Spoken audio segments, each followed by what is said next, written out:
think we're just about ready. Let's get this game going. Are you guys excited for Grubby against Slivko? It's pretty loud, actually. That was louder than every other player intro. Wow. Good All stuff, right. guys. The countdown has finished. We are loading the map. First map, Daybreak. Grubby against Slivko. Can Grubby beat someone who has actually become a little bit of a thorn in his side? Yeah. Too true, too true. And with Sting left. No, actually, let's not go into that. Okay, so going into the map now, let's get right onto Daybreak. All right, down here in the bottom left, our Zerg player. Give it up for Slivko.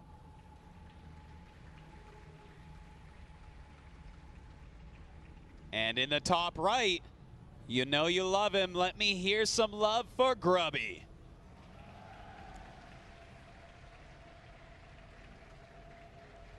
So, Calaris, these two have met a lot of times in the past. Why? Tell the audience about how hard this is going to be for Grubby. I'm gonna have to go on a bit of a rant. I'm so sorry, but Grubby here is up against it.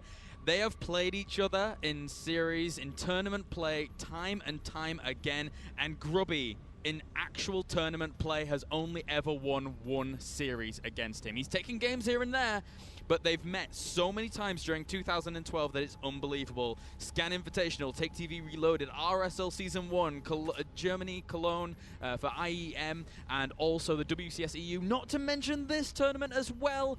Every single time Slivko, apart from once, has come out on top. Slivko is a ZVP monster. Yes, he only has a 52% win ratio, but you've got to remember that, guys, that in every single game during this tournament, Slivko has only dropped one map in ZVP, and actually, that was to Grubby. Yes, indeed it was. Well, let's see if Grubby can do it this time, because people keep talking about, you know, Slivko is amazing this matchup. Grubby doesn't normally beat Slivko. Grubby's had trouble in this matchup before, but yeah. Let me tell all you, if there is one foreign Protoss that understands this matchup to a T right now, I feel like it's actually Grubby. He has, I mean, this is the most complicated Protoss matchup. Let's just get that out of the way. Yeah, it can be. Much more so, I would say, than PvT or PvP. And Grubby knows all the times. He knows all the builds. He knows their strengths. He knows their weaknesses. And he knows that whatever he chooses to do, he must execute in a timely manner or lose. So I feel like Grubby is so smart in PvZ that he definitely has a shot here. You're right. It's just coming back to PvT, for example, it's the Protoss that's really dictating where the Terran goes. In PvP, you've got, well, it's PvP, man. I mean, it's Protoss versus Protoss. You can't really say that that's their hardest matchup, right? And then in PvZ here, it's all about hitting those timings. It's all about crucially deciding where and when you're going to be able to exploit those notions of what you're seeing from your opponent. And even then, the Zerg can have phenomenal control to the point where they actually just shut that down anyway. Yeah. Now, I'm watching this game on the mini-map actually right now, and probably not a lot of people watch games on mini-maps quite as much as me, but what Grubby just did, he opened up with a Nexus first without scouting, then sent a probe to the Watchtower, then sent another probe down to the third, just to check every area to make sure Zerglings weren't in the way, and then sent everything back. This Grubby is already showing that he has an exact plan with exact timings, and everything worked out perfectly as far as his scouting goes. One of the things that we actually see from Grubby here, and what actually we need to see from him if he wants to stand toe-to-toe to Slivko, is him taking very, very strong precautions at his wall. Time and time again, Slivko has been able to get lings in against Grubby, and that is something that you can guarantee Grubby has looked back at his replays and said, that is not happening again. And exactly, it's not happening again. He just did a perfect job of looking for it. Slivko didn't even try it this time, though. So Grubby is set. He's good to go. He can tech up. Lings are not going to be getting by there anytime soon. Yeah, For now, we just have the 31 drones out, heading up to 39 in a second with the 35 probes out for Grubby.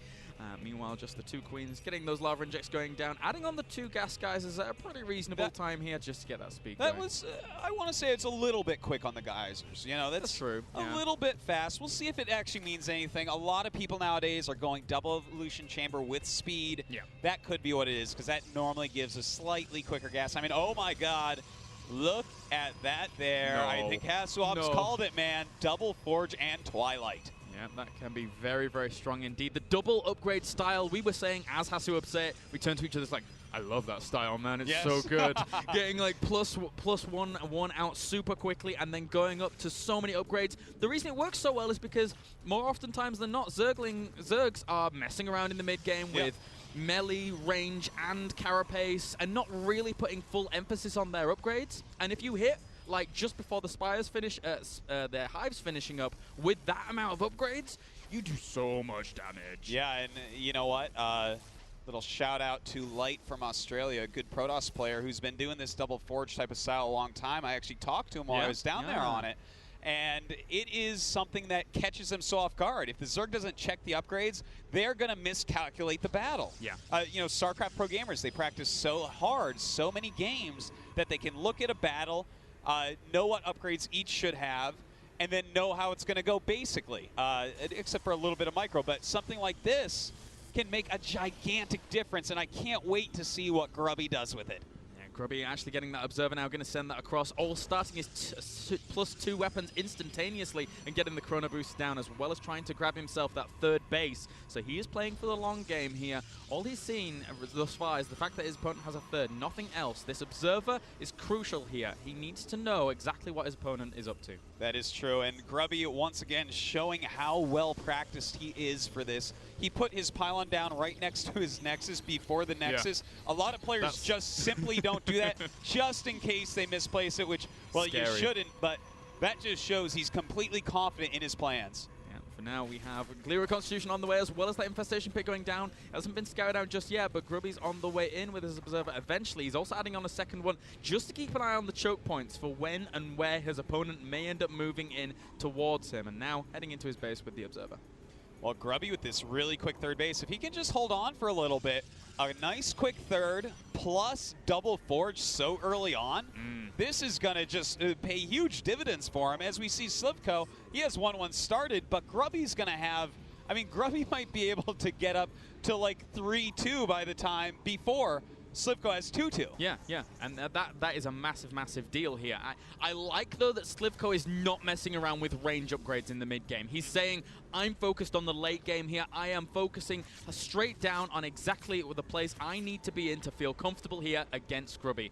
And with Grubby adding on a Templar Archives as well as Charge, I think we might end up seeing some very, very Colossus-less compositions for now. Yeah, I think you are right about that. I mean, Zealots really get heavy upgrades at that Forge. I mean, it makes a big difference for them with that +2 attack. So he's getting ready to move out there and at least pose like he's going to do some pressure, and I think he is. Right now the Hive is morphing in, but because he lost that Observer, he actually does not know about that. Really not the best force fields, wasting a little bit of energy there. Nice bait out from Slivko, but it could have gone another way if it was just 1 hex further. Indeed. Well, right now, Grubby sees exactly what Slivko is doing. By the way, Slivko had about the quickest 80 drones I think I've ever seen in this game. Really reacting well to the fact that Grubby took such a quick 3rd. Now Grubby pushing towards this 4th. If he can get rid of this 4th, either, you know, just kill it off or push him back out of it for a while, that is going to be a huge deal. Needs to be very careful, though. There are those infestors out and about here, so if he gets caught by fungal growths with this small contingent of force here, he could be in a bit of a bad spot. He's adding on the 2 Archons along with this, rallying across the map, even adding on those Immortals, but behind this he's got 3-2 on the way. A nice fungal catches a lot of that, but he can't continue the chain. That's right. Nice move by Grubby, not let him get a chain fungal going. And in fact, nice force fields going off at first for Grubby, but great fungal growth so far. And now these force fields not actually working out quite as well for Grubby. A lot of infested Terrans are going down. Can Slivko hold? Oh, he's got a lot of roaches coming out as well here. He's trying to get out as much defense as he can do. More Zealots are on the way. There's not that much energy left on the Infestors right now. The Zealots need to get good surface area on everything that's going on here. The Archon's dishing out a lot of damage, but right now Slivko is up in terms of production and up in terms of army supply. He can bring down these Archons quite quickly here, and Grubby is forced to retreat. For now, at least, he is making some Stalkers and Zealots, trying to go back down. Still has a decent amount of Zealots. A lot of them very hurt, though.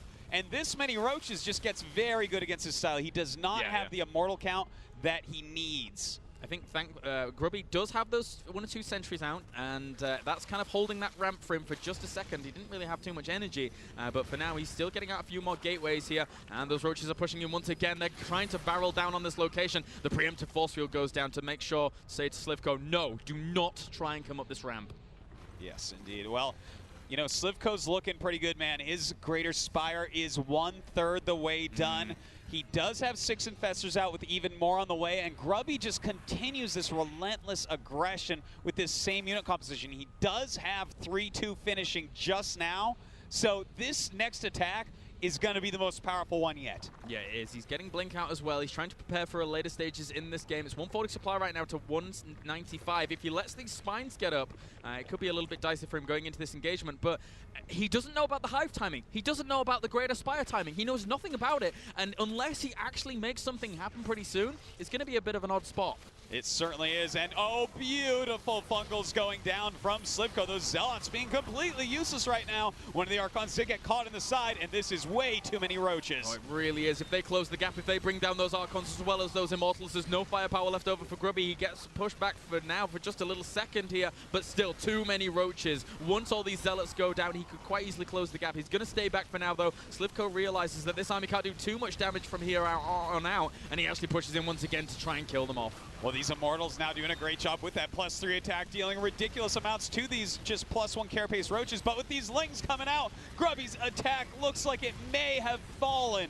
Yeah, he's warping in a few more Zealots here, trying to go for extra aggression, trying to get back to the safety of this ramp with some High Templars on the way for maybe another Archon.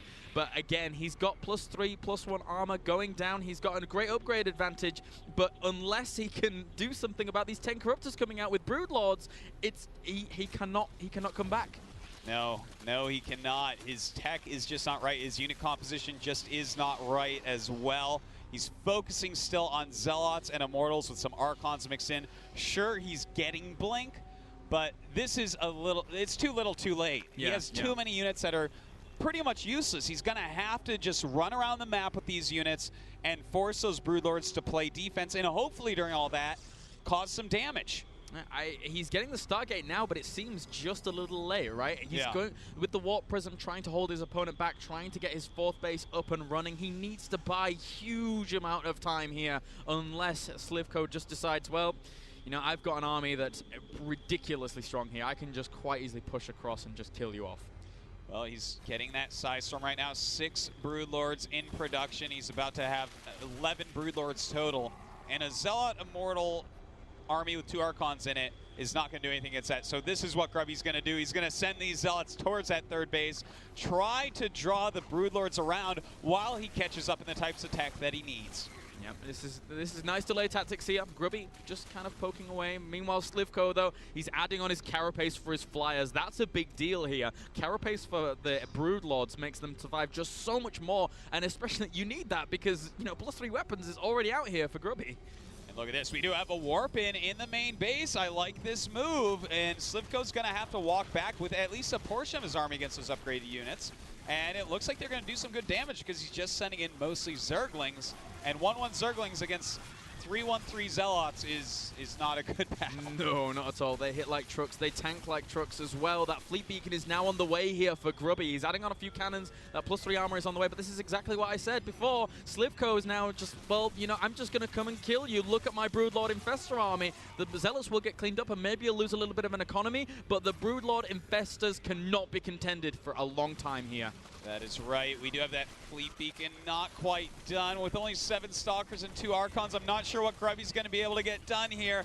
And this is trouble for Grubby. He has a big supply, though, and he is doing a lot of harassment. Look at this, going for a kind of base trade scenario. And even if he can kill off most of the buildings of Slivko and his economy, Grubby's also going to lose all that. He's got to get out this mothership. He's got to have a miracle victory like we saw from MC the other day. And look where he's making the mothership. He's making it at the 4th, which is a very, very wise move here for Grubby. That is not going to be killed off for quite a long time. If he'd have made it at the main, which is normally where you end up doing so, then it almost certainly would have ended up dying to Broodlords if they'd have wanted to go in that direction. But actually, they're heading over to the 3rd. And look at this, man. So many workers killed right now by Grubby. And uh-oh, the attack on that 4th.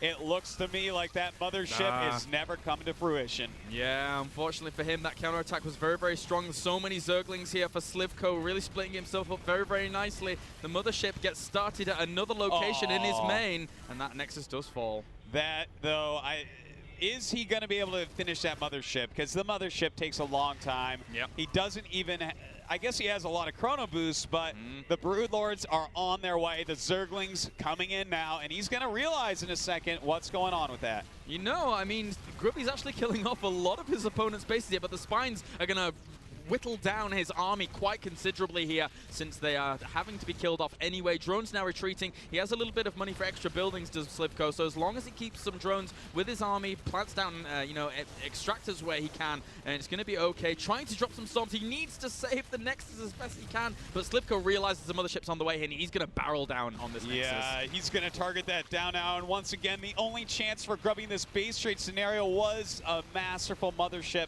But in fact, his Nexuses are gone, except for one that he's warping in. But all that's going to do is buy him time. And realistically, with him walking back, I guess he's going back actually to kill the extractor of Slivko. Slivko does have plenty of money and some drones, though, so it's going to be hard to eliminate all his buildings. I was going to say, if that Nexus got up, he technically could have started a mothership, but that fleet beacon's going to die in just a little second here. The Broodlords ravaging the base right now, bulldozing every single location, even Zerglings down to the 3rd right now, killing that off as well. The army, Grubby's going to keep dancing back and forth, but there's just... these infestors alone, I think, could kill this entire army.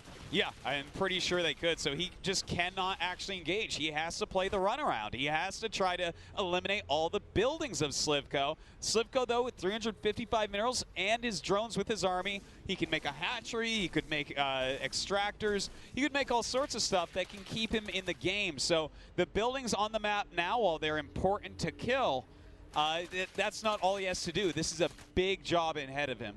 You know what Grubby does? He tries to get a Dark Shrine.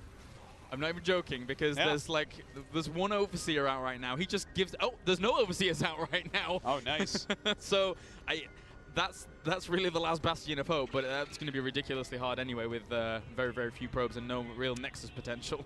Well, you know, unfortunately for Grubby, Slivko already knows where that last Nexus is, which is going to leave Grubby with just a handful of buildings. And as Slivko makes his march towards there, there's not much left. Now, Slivko's going to have to throw down another building. Grubby is effectively eliminating everything else Slivko has. Oh, is this the only building? No, what? Okay, sorry. I thought there was only an extractor. Oh, you were stressing me out there, Claire. Okay, oh my sorry. God. There isn't. All right. Yeah, okay. he has one extractor right now. Still has 305 minerals. Does he suicide onto it? And no, he can't. He can't do that. He has to there's keep no dancing. way. There's no way to actually do that suicide, I don't think. Oh, and look at this. He is attacking into it. Can he target this down? There's spreading it out. Where is it? Where is it? He needs to go for it. He needs to go for it. Right now, Grubby has to run north. He does have Blink Stalkers. He made a hatchery as well. Ah, very smart move. But Grubby does know at least about the extractor. Yeah, he's going to try and bring that down. The thing is, the Broodlords are going to eliminate these Stalkers by the time they kill this off. And he doesn't know where the last building is. So yeah, exactly. How does he do this? Grubby right now has an Archon, an Immortal, and 2 Stalkers. I mean, yeah, he's always going to get locked down by Fungals, right? The Immortal is on the way, and I guess he... Oh, yeah. Well, he needs to try and just waste the energy over and over and over to keep dancing around these Broodlords. And, I mean, Grubby just really has nothing. The Lings eventually are going to take down all of these buildings, right? Yeah, and he's trying to find what's left here. Down goes the Immortal. Very little damage output left for Grubby, but the Infestors are just sitting there. He's got 5 Broodlords there. There's actually no way for Grubby to kill this hatchery in this game.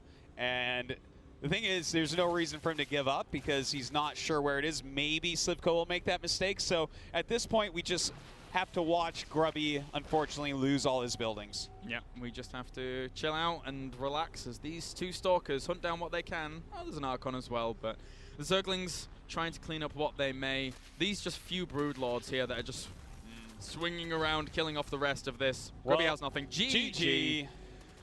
And wow, that was a crazy game there. Grubby with a very powerful strategy, but Slivko holding him off. Grubby knows how to make these games prolonged, man. I don't know.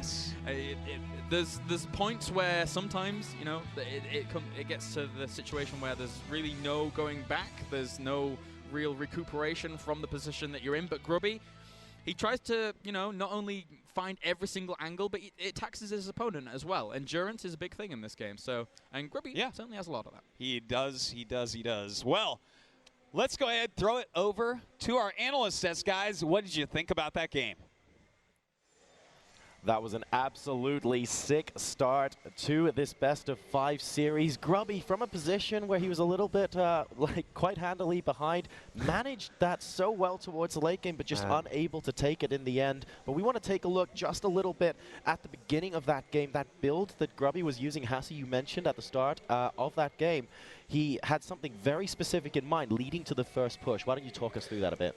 Yeah, he got the 2 forges as I predicted before the best of 5. Really quick Twilight Council, constantly upgrading. And then this push, like I think we can jump into the replay right away because I have to explain what the plan is. Yeah, and actually one point to note as well, that Overlord from Slivko ends up being a little bit of an MVP here. But yeah, let's keep going. Yeah, I wanted to say like this. You get the upgrades pretty early on, and you try to bust the 4th base. But on Daybreak, I think it's actually not a good map for that, because once, like as Pig showed, the Overlord can see everything, and there's the Xalnaga Tower. So once you push down the ramp, Fungal gonna be a huge problem for you. On other maps, sometimes you get a really good position where you force field off the Zerg army, kill the 4th, and then you retreat, and you maintain your army and have really good upgrades. But in this position, at around minute 12, when Grubby started to attack, I don't think that was the perfect timing. Like, what do you think? Yeah, I think you're absolutely right. There's an issue with this timing against what Slivko's doing, and just I feel like the logic of the timing that Grubby did was a little bit off. As we can see in the upgrades tab, there's those upgrades that are just starting for him, which are ever so expensive, and he's spent so much money going for these Archons, which I don't feel they pay off as well as just more Immortals, more Zealots could have done. I mean, they get a few great shots here to clear out these infested Terrans, but that's just energy, right? Exactly, he just doesn't have enough units, and I feel like maybe this composition could have worked, but whatever composition, more Immortals, more Charge Lots, or maybe doing this Archon composition, he needed to wait another minute or two, whether with better upgrades or with more units. Yeah, this push was only with 1 Immortal, I think. I don't see. I think there was no second one here. And yeah, right now Slivko is repelling the fight. He maintained all his infestors, which is very, very important. Yeah, inside the smoke there as well. Yeah, inside the smoke, so the Zealots couldn't really see them. And from now on, Grubby was behind, but he did some extremely sick crisis management, I have to say. And that Overlord, once again, like Slivko, saw the exact army composition of Grubby at all times, basically. He knew everything that was coming, and that did make a big, big difference. He had the perfect positioning, and rather than remaxing on Zerglings, which would have been very bad against that Charge Lot Archon, he went for the big Roach. Yeah. Perfect play. But still, in the end, it was so close. Like, Grubby, what he did, everything was right in the late game. Like, going for the base trade, eliminating all buildings besides 1 hatchery and 1 extractor. So that was actually amazing. I was so excited watching that. He was so close. Yeah. Oh my god. This is the Grubby I know from Warcraft 3. When he was in a bad spot, he started to base trade against like Lin or Fly or whoever there was, and he made it so close. And oftentimes he actually won the game, which was mind blowing sometimes. Incredible. It really was a fantastic game number 1. Let's see if Grubby can make it back in game 2. Guys, we're going to hop straight into the lobby here with Artosis and Kalaris commentating.